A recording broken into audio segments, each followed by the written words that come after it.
নমস্কার, সকলকে স্বাগত জানিয়ে আজকের ভিডিও শুরু করছি। বাড়ি থেকে বেরিয়েই একটা গাছে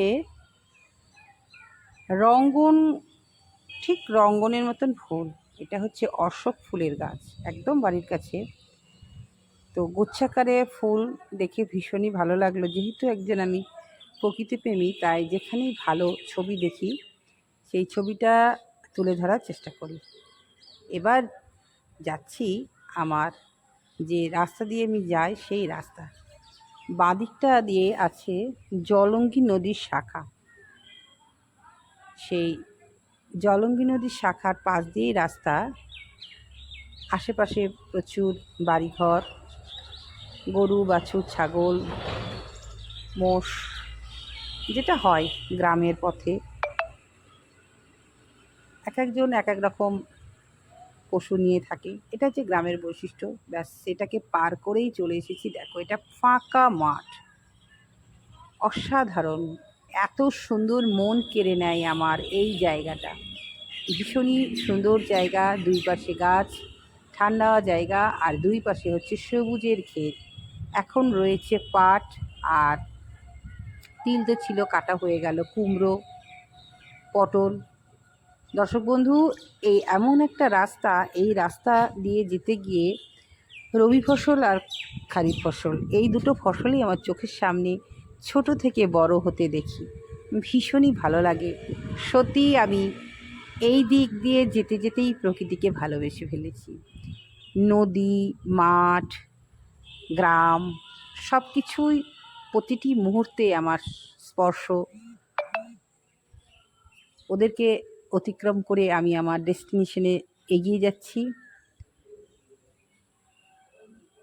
আমি আমার কর্মজীবনে, কর্মস্থলে যেতে গিয়েও প্রকৃতির ছোঁয়া পাই। অনেকটা রাস্তা, 9 কিলোমিটার। তো একটা, এই যে খাল বলে এটাকে, এই খাল পেরোতে হয়। খালটা বর্ষাকালে বেশ জলে ভর্তি হয়ে যায়। এখানে সব, এখানকার গৃহবধূরা ওই যে বড়ি দেয়, বড়ি ডাল ধয়, দেখি সেটা একটা আলাদা দৃশ্য। যদি হয়তো তোমাদের আমি দেখাবো, শেয়ার করব। এই রাস্তাটা না পুরোটা আঁকা বাঁকা, অনেকগুলো টার্নিং পড়ে, টার্নিংকে পার হয়ে যেতে হচ্ছে। তো দর্শক বন্ধু, এইভাবেই প্রতিদিন রাস্তাকে অতিক্রম করি, আর সাইডে তাকাই, প্রকৃতি দেখতে দেখতেই চলে যাই। মানে যেদিকেই যাই না কেন, প্রকৃতি আমাকে ছাড়ে না। খুবই ভালো লাগে। আমার স্কুল যেতে গিয়ে এইসবগুলো দেখি। তার সঙ্গে দেখো গ্রামের রাস্তা, ধুলো, বর্ষার সময় তো হেভি কাদা হয়, আবার কিছুটা জল জমেও থাকে। সত্যি গ্রামে থাকি, তো গ্রামের কিছু বৈশিষ্ট্য তো আমাদেরকে বহন করতেই হবে না। পৌঁছে গেছি স্কুলে, স্কুলের একদম গেটে চলে এসেছি। গাড়ি, টোটো থেকে নামছি, এবার মেন গেটে ঢুকছি। এই আমার স্কুল, স্কুলে ঢুকবো। স্কুলে ঢোকার পর সামনেই মাঠ, মাঠের এক পাশে একটা মঞ্চ আছে। সেই মঞ্চ, যে মঞ্চে আমরা প্রায় অনুষ্ঠান করি, নজরুল মঞ্চ, দেখতেই পাচ্ছ। আর মাঠ, এই মাঠে আমাদের ছেলেরা সব খেলাধুলা করে।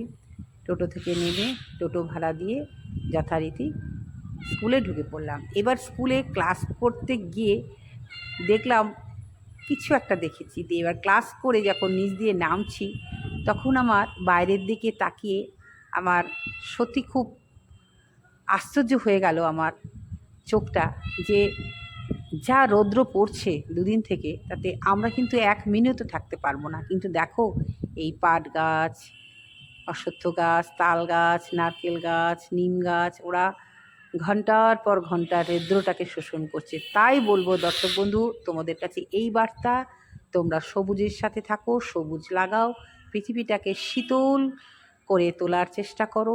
আমরা তো ছোট ছোট গাছ লাগাচ্ছি, বড় গাছ লাগানোর ইচ্ছা থাকলেও উপায় নেই। মহিলা বলে কথা, যারা নতুন প্রজন্ম আছো, অবশ্যই গাছ লাগাও, পৃথিবীটাকে শীতল করো। আবারও আসবো ফিরে, আজ কেমন লাগলো জানাবে। আর হবি অফ সুলেখা মানেই হচ্ছে সুলেখার চলার পথের ভিডিও। তাই আজকে আমি আমার চলার পথে যে সকল প্রাকৃতিক দৃশ্যটা আছে সেটা তুলে ধরলাম। আর তার সঙ্গে দেখো আমার স্কুলের কিছু কিছু গাছ আছে যাদের যখন ফুল ভর্তি হয়ে যায় ক্লাস করার শেষে যখন সিঁড়ি দিয়ে নেমে আসি তাকাই, ভীষণই ভালো লাগে। আজকে আসি, টাটা। সকলে খুব খুব ভালো থেকো এবং আবারও বলবো সবুজের সাথে থাকো। আমাদের গাছ দেখছো দূরে কিছু গাছ মারা গেছে, খারাপ লাগে। বাগানবিলাস গাছ কেন মরল জানি না, মারা গেছে।